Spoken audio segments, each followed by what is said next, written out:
The 1950s marked a golden era of optimism in post-war America. Cars weren't just vehicles, they were status symbols, lifestyle statements, and rolling reflections of success. Automakers competed to create machines that looked like they came straight out of a science fiction movie. But not all cars lived up to the hype. Some looked futuristic but handled like a bad idea brought to life. Today we're going to explore a list of the most misguided automobiles in United States history. Not to make fun of them, but to uncover the technical design flaws and strategic mistakes behind each one. Ford Crestliner, 1950. In the post-war automotive boom, American brands were competing to launch eye-catching models that would draw buyers back in. Ford joined the fray with the Crestliner, a sedan whose most standout feature was a roof covered in black vinyl. Yes, a car promoted for having fake leather on top. Back then, the vinyl might have seemed bold, with a sporty and elegant vibe, but beyond the looks, the Crestliner offered little else. The same flathead V8 engine, the same old suspension and steering, no real innovations. Buyers expected a different experience and left disappointed. Worse yet, the vinyl roof divided opinions. Some thought it was classy, others saw it as cheap and fake. Beyond the roof, the problem was that the Crestliner offered no advantages over competitors like Chevrolet or Plymouth. Ford discontinued it soon after. Despite its classic charm, it fell into obscurity for representing a mindset that prioritized appearance over substance. Mercury Monterey, 1951. At first glance, the Mercury Monterey looked like the American dream. Long lines, shiny chrome, and elegant proportions. Ford positioned it for buyers who wanted something more refined than a basic sedan, but not as luxurious as a Lincoln. And in terms of appearance, the Monterey nailed it. It seemed like the kind of car a movie star would drive, modern and sophisticated. But when you drove it, the illusion shattered. Under the hood, it had a flathead V8 engine, enough for city driving but far from exciting. Its heavy body and stiff steering made driving it feel like pushing a sofa on wheels.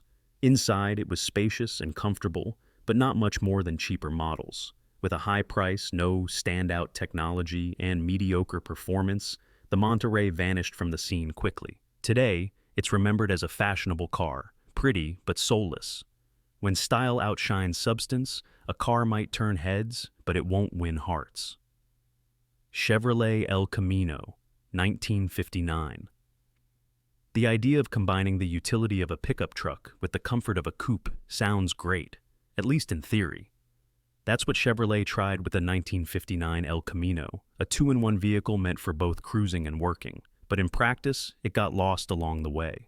Based on the Chevrolet Impala platform, it inherited its extravagant style, huge tail fins, low-slung body, flowing lines. It looked more like a showpiece than a work vehicle. It had limited cargo capacity, a small bed, and was too low to handle real truck duties. As a car, it didn't offer the interior comfort of a traditional sedan either. The cabin was narrow, and the design compromised ergonomics. It wasn't fully a car or fully a truck.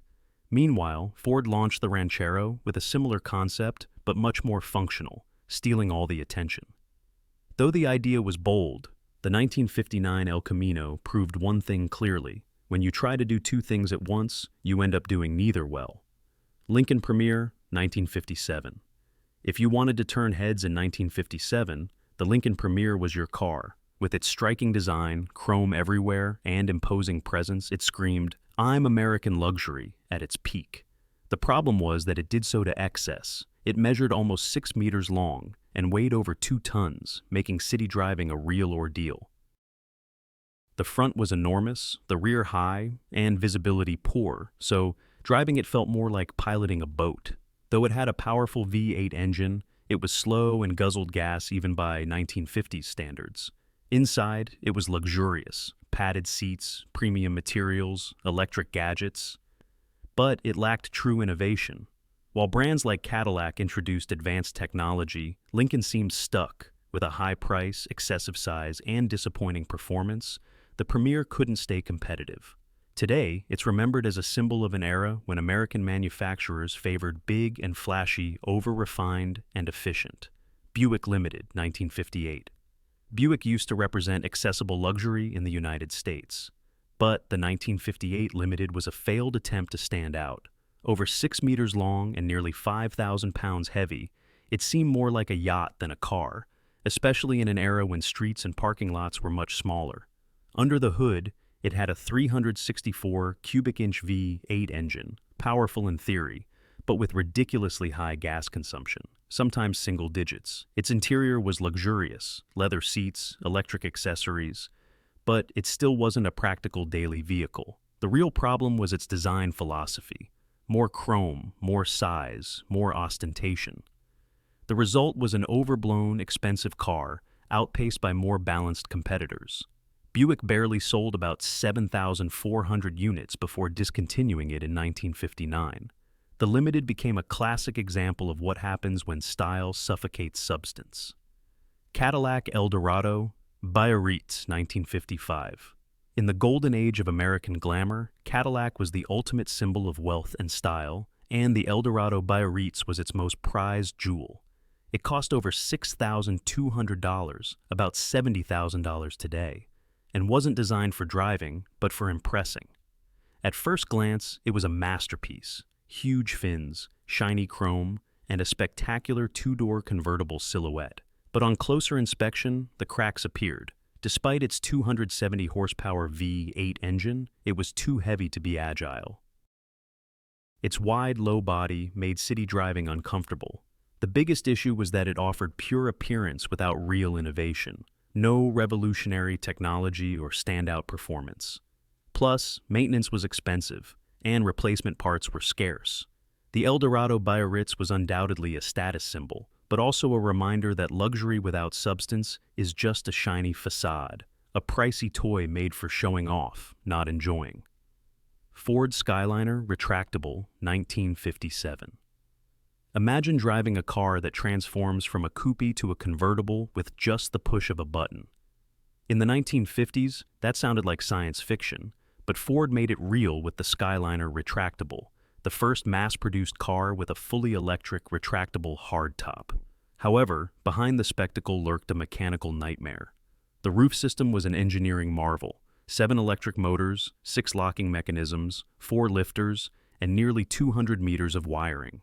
When it worked, it was mesmerizing, but if one motor failed, the whole system stopped. Worse, the folded roof took up almost the entire trunk. Planning a road trip? Good luck fitting a suitcase in there. Add to that the extra weight from all the components, making the car heavier, thirstier for fuel, and worse handling than its conventional Ford siblings. At a price of nearly $3,000 back then, over $33,000 today, buyers wondered, is all that show worth it just for a retractable roof? The Ford Skyliner Retractable became a perfect example of how impressive engineering doesn't always guarantee commercial success. Today, it's a beloved rarity among collectors, but in its time, it served as a warning. When engineers overdo it, drivers pay the price. Cadillac Eldorado Brougham, 1959. In 1959 in the United States, the money that could buy a house could also buy you a Cadillac Eldorado Brougham. With a starting price over $13,000, equivalent to about $135,000 today, it was one of the most expensive cars ever produced in the country. What made it so costly? The answer: absolute luxury. The interior included leather, wool, brushed stainless steel, and even a metal roof with a chrome finish.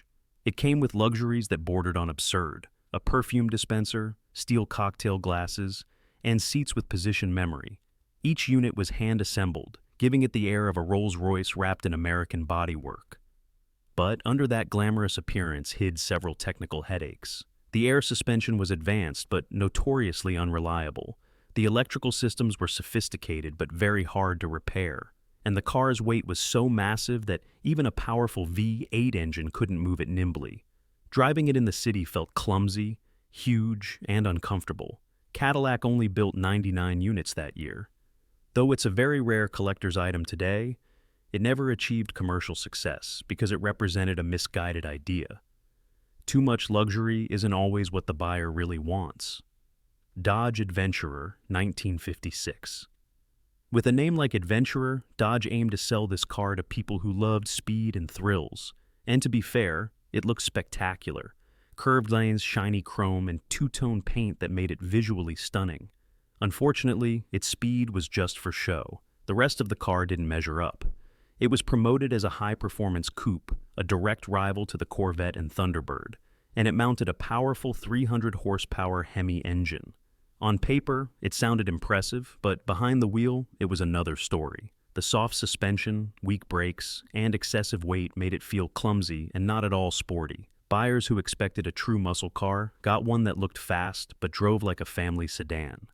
That disconnect between the promise and reality was fatal. In a booming market for powerful cars, the adventurer simply didn't deliver and vanished from the scene quickly. Today, the adventurer recalls a simple lesson. If you promise speed, the driving experience has to deliver it.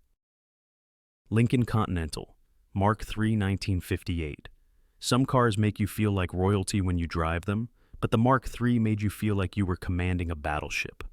Nearly 6 meters long and over 2 tons heavy, the Lincoln Continental Mark III was the definition of excess, in both form and function. Lincoln aimed to challenge Cadillac with a top-tier luxury model packed with advanced features for the time: 6-way power seats, automatic trunk, and windows. On paper, it was cutting edge, but in practice, everything was too heavy, fragile, or both. Its boxy design, short rear fins, and massive front made it look more like a fortress than a luxury car. And when driving it, its huge 430 cubic inch V8 engine couldn't compensate for the weight or its terrible fuel consumption. At a price close to $6,000, about $65,000 today, it competed directly with the Cadillac Eldorado, but without enough refinement to win. Today, the Mark III isn't remembered for its success, but for representing an era when automakers believed bigger always meant better. Edsel, 1958. Ford was confident that Edsel would be its big winner, a mid-range brand between Ford and Mercury. But instead of a success, the Edsel became one of the biggest failures in American automotive history. What went wrong? From the name to the massive advertising campaign, Ford built sky-high expectations. But when the Edsel arrived at dealerships, customers were stunned for the wrong reasons. Its horse-collar-shaped grille was widely ridiculed for its weird and unattractive look. Worse, the real experience didn't match the hype. It cost around $2,900, over $30,000 today, and was promoted as a mid-luxury car. However, its poor build quality, the faulty teletouch transmission, and constant electrical failures destroyed public trust. Plus, it launched during an economic recession, and spending big on an unreliable car didn't appeal. Sales plummeted, dealers abandoned the project, and within a few years, the Edsel name disappeared. Today, the Edsel is a clear lesson. No marketing can save a flawed product. It was a dream that crumbled due to overconfidence and a lack of understanding the consumer. Ford Edsel Ranger, 1959. You can't talk about automotive disappointments without mentioning the Edsel, and the Ranger was its most iconic example. Born from Ford's ambitious plan to create a mid-range brand, the Edsel Ranger was supposed to revolutionize the market. Instead, it became one of the biggest failures in automobile history. Visually, its oval grille sparked controversy. Few loved it, many hated it. But design wasn't the only issue. The Ranger incorporated futuristic features like push-button shifting and domed electric gauges. Innovative in theory, but impractical, prone to failure, and costly to repair. Its V8 engine offered decent power, but the drive was bland. Add to that poor assembly quality, misaligned panels, and interior noises, which further eroded consumer trust. When the market toughened, the Ranger had no chance to recover. Today, the Edsel Ranger is a symbol of an eternal lesson. No matter how bold an idea is, if it doesn't meet the customer's real needs, it's just an expensive experiment. Behind every failed car, there's a bigger story, one of ambition, of its time, and of costly lessons. The vehicles on this list might seem weird, handle poorly, or reflect pure excess, but they all played a part in a bold and chaotic chapter of American automotive history. They remind us that good looks aren't enough, flashy features aren't enough. A car only succeeds when it truly fits the person driving it.